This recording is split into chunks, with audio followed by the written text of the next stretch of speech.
24 फरवरी 2022 को Russian troops ने Ukraine पर चारों तरफ से हमला कर दिया। रशियन प्रेसिडेंट व्लादिमीर पुतिन ने दुनिया को साफ-साफ बता दिया कि अगर किसी ने इस मामले के बीच में पड़ने की कोशिश की तो उसका अंजाम बहुत बुरा होगा। रशियन हेलीकॉप्टर्स और फाइटर जेट्स को यूक्रेन के कई सिटीज़ के ऊपर लो फ्लाइंग करते हुए और कई मकामात पर रॉकेट फायर करते भी देखा गया। इस अटैक में पुतिन का मेन टारगेट यूक्रेन का कैपिटल कीव था। इस अनएक्सपेक्टेड अटैक में जहां कई सौ लोग अपनी जान से हाथ धो बैठे, वहीं लाखों यूक्रेनियन अपने घर छोड़ने पर मजबूर हो गए। जान बचाने के लिए कई लोग बेसमेंट में जा छुपे और कुछ ने मेट्रो स्टेशंस में पनाह लेने को बेहतर समझा। देखते ही देखते यूक्रेन का कोना कोना धमाकों और इमरजेंसी सायरन से गूंज उठा। यूरोप वर्ल्ड वार II के बाद इस लेवल की जंग पहली बार देख रहा था। यूरोप का मैप जो पिछले 70 सालों से पॉलिटिकल गठजोड़ से बनाया जा रहा था, उसको अब व्लादिमीर पुतिन दोबारा अपने हिसाब से बनाना चाहता था, और वो भी ताकत के बलबूते पर। लेकिन आखिर क्यों? यूक्रेन से 27 टाइम ज़्यादा एरिया पर फैले हुए रशिया को इतने छोटे यूक्रेन से आखिर क्या खतरा है? रशियन प्रेसिडेंट को यूक्रेन में क्या इंटरेस्ट है, और अगर वो ऐसा नहीं करेगा तो उसको क्या कुछ खोना पड़ेगा? पाक लाइन की वीडियो में एक बार फिर से खुश आमदीद। नाजरीन, हमारा चैनल सब्सक्राइब करें और बेल आइकन को भी प्रेस कर दें ताकि आपको लेटेस्ट वीडियो मिल सकें। नाजरीन, ये मामला अच्छी तरह और आसान अल्फाज में समझने के लिए पास्ट में हुए चंद वाक़यात का समझना बहुत ज़रूरी है। आज से करीब 100 साल पहले तक यूक्रेन रशिया का ही हिस्सा हुआ करता था। जब ये पूरा एरिया पिछली कई सदियों से रोमानोव डायनेस्टी के होल्ड में था। 1900 की शुरुआत में ही लोग अपने रशियन किंग से तंग आ गई और आखिर बर्दाश्त का लेवल क्रॉस हो गया तो 1917 में रशियन रेवोल्यूशन रोमानोव डायनेस्टी को उखाड़ कर रशियन अम्पायर का तख्त उलट दिया। लोग इन राजा महाराजाओं के सिस्टम से तंग आ चुके थे और अब यहाँ एक नई हुकूमत बनाने का वक्त आ चुका था। इस नई हुकूमत को बनाने के चक्कर में रशियन रेवोल्यूनिस्ट आपस में ही लड़ पड़े और पूरा रशिया सिविल वार में पड़ गया। जब सिविल वार ख़त्म हुई तो 1922 में रशिया और यूक्रेन समेत 13 अलग अलग रिपब्लिक्स को मिलाकर सोवियत यूनियन बनाया गया, यानी union of Soviet socialist republics या फिर USSR। यूक्रेन, जिसको रशियन अम्पायर से आज़ादी मिले अभी 5 साल ही हुए थे, वो अब USSR का हिस्सा बन चुका था। उनके लिए ये ऐसा ही था जैसे किसी परिंदे को एक पिंजरे से निकाल कर दूसरे में डाल दिया गया हो। खैर, वक्त गुजरता गया और USSR दिन ब दिन मज़ीद ताकतवर होता गया। वर्ल्ड वार II के बाद USSR का होल्ड इस एरिया में और ज़्यादा मजबूत हो गया। यूरोप के एक हिस्से में सोवियत यूनियन जबकि दूसरे हिस्से में वेस्टर्न पावर के होल्ड में था।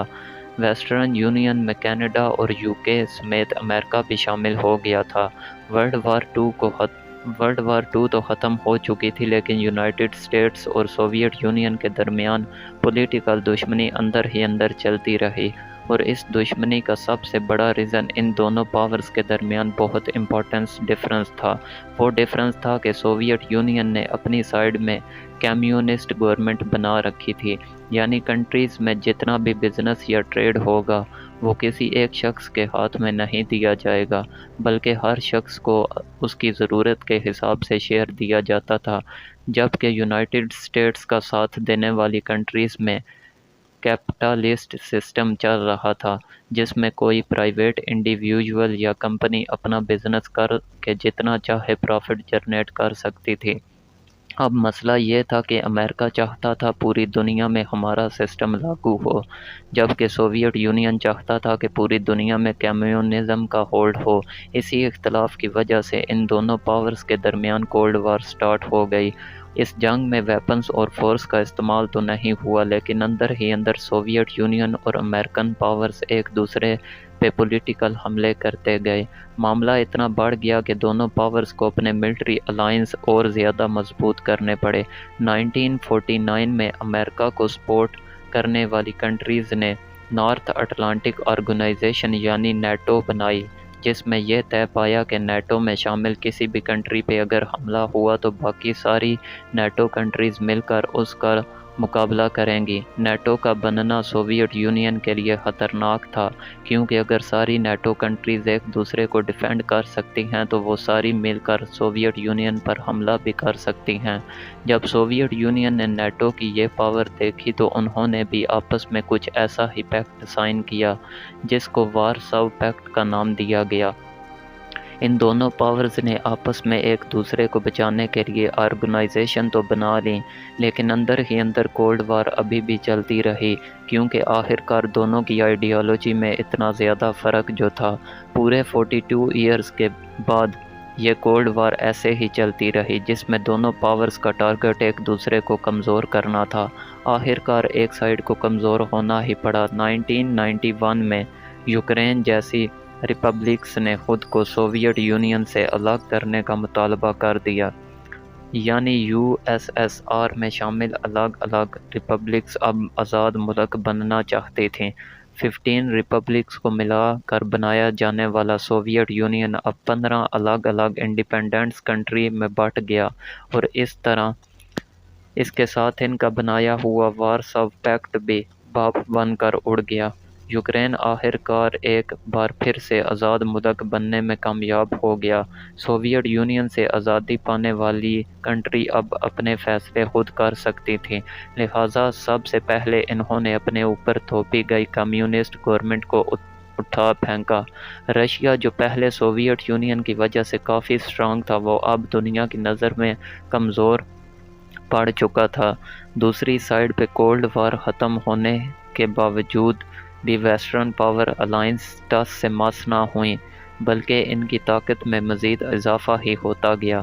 1999 میں سوویت یونین سے آزادی پانے والی 3 کنٹریز نے پاسا پلٹ دیا اور نیٹو میں جا ملے۔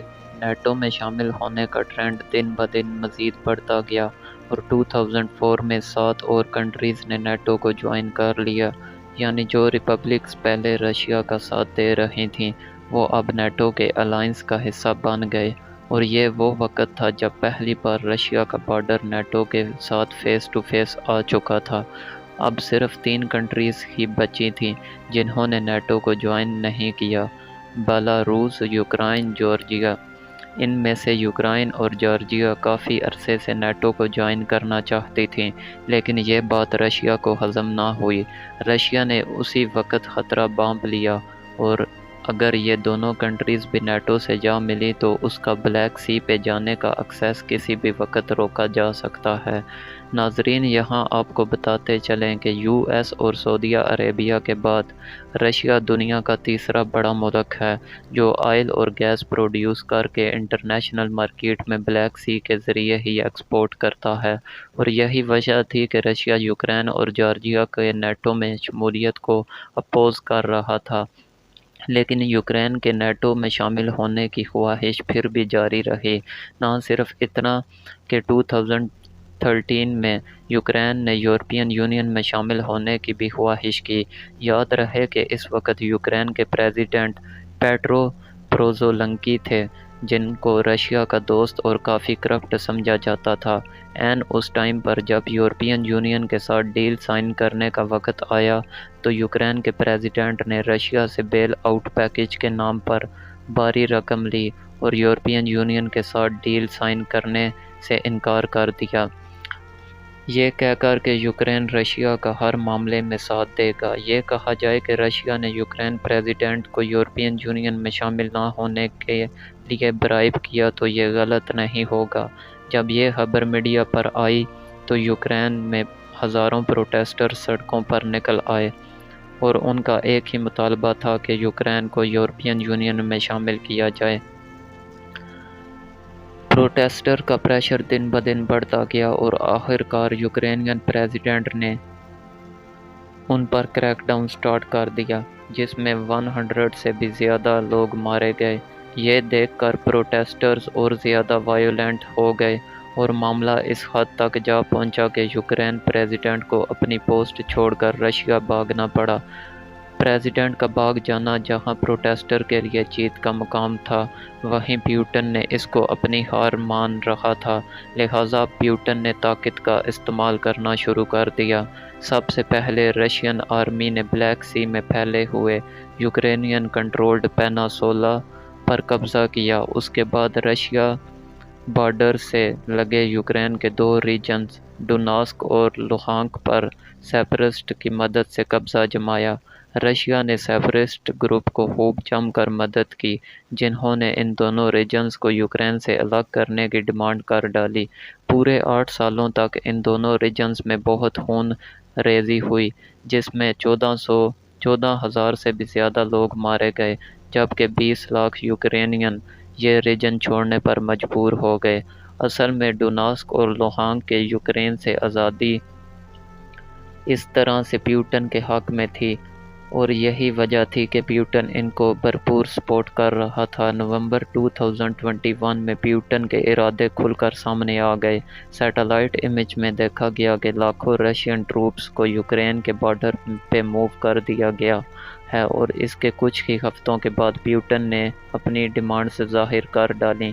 प्यूटन का मेन डिमांड थी कि नेटो इस एरिया में एक्सपेंड ना करे और अपनी मिलिट्री को उसी हद तक ले जाए जहां 1997 में हुआ करती थी, जो रशिया से बहुत दूर थी। प्यूटन की ये डिमांड वेस्टर्न लीडर्स ने फ़ौरन रिजेक्ट कर दी और अपनी फोर्सेस को और ज़्यादा बढ़ा दिया। दूसरी तरफ रशियन ट्रूप्स यूक्रेन को चारों तरफ से घेरने में मसरूफ़ रहे और बॉर्डर पे हैवी मिलिट्री ड्रिल भी करते रहे। 21 फरवरी 2022 को प्यूटन ने लाइव आकर डोनेट्स्क और लुहांस्क रिपब्लिक को अलग देश एक्सेप्ट कर लिया, और इसका साथ ही रशियन ट्रूप्स ने इन दोनों रीजन्स में पीस कीपिंग पर एंटर हो गए। दूसरी तरफ यूक्रेन के प्रेसिडेंट व्लादिमीर पुतिन ज़ेलेंस्की ने भी एक वीडियो पैगाम में कहा कि अगर जंग में नुकसान हुआ तो और किसी का नहीं बल्कि दोनों कंट्रीज़ के लोगों का होगा। वेस्टर्न लीडर्स का कहना है कि यूक्रेन एक इंडिपेंडेंट कंट्री है और हम किसी भी नेटो में शामिल होने से रोक नहीं सकते। इस मामले के 2 दिन बाद ही 24 फरवरी 2022 को प्यूटन ने स्पेशल मिलिट्री ऑपरेशन के नाम पर पूरे यूक्रेन पर खुलकर हमला कर दिया। European country, UK prime minister और यूएस प्रेसिडेंट जो बाइडेन ने रशिया के इस एक्शन को कंडेम किया, और रशिया के इस एक्शन को इसका हिसाब देना पड़ेगा। पूरी दुनिया में इतनी बार प्रोटेस्ट और यूक्रेन के हक में नारे लगाए, हत्ता कि खुद रशिया के लोगों का कहना था कि वो यूक्रेन के हक में हैं। नेटो के रिस्पांस फॉर हिस्ट्री में पहली बार हरकत में आ गई और अमेरिका ने अपने ट्रूप्स को ईस्टर्न यूरोप में भेज दिया। पूरी दुनिया यूक्रेन की सपोर्ट तो कर रही थी, लेकिन रशिया से डायरेक्ट नहीं हो रही थी, क्योंकि रशिया के पास दुनिया की सबसे बड़ी न्यूक्लियर वेपन्स की कलेक्शन मौजूद है, और प्यूटन पहले ही धमकी दे चुका है कि अगर कोई इस मसले के बीच में पड़ा तो उसका अंजाम बहुत बुरा होगा। फिज़िकल होने के बजाय अब अमेरिका समेत दूसरी कंट्रीज़ ने भी रशिया पर सैंक्शंस लगाना शुरू कर दी, जिससे रशिया की इकनॉमिक्स को काफ़ी ज़्यादा नुकसान हो रहा है। उम्मीद है बाक लाइन का ये एपिसोड भी आप लोग भरपूर लाइक और शेयर करेंगे। नाज़रीन, मिलते हैं अगली शानदार वीडियो में। Thanks a lot for watching my video once again.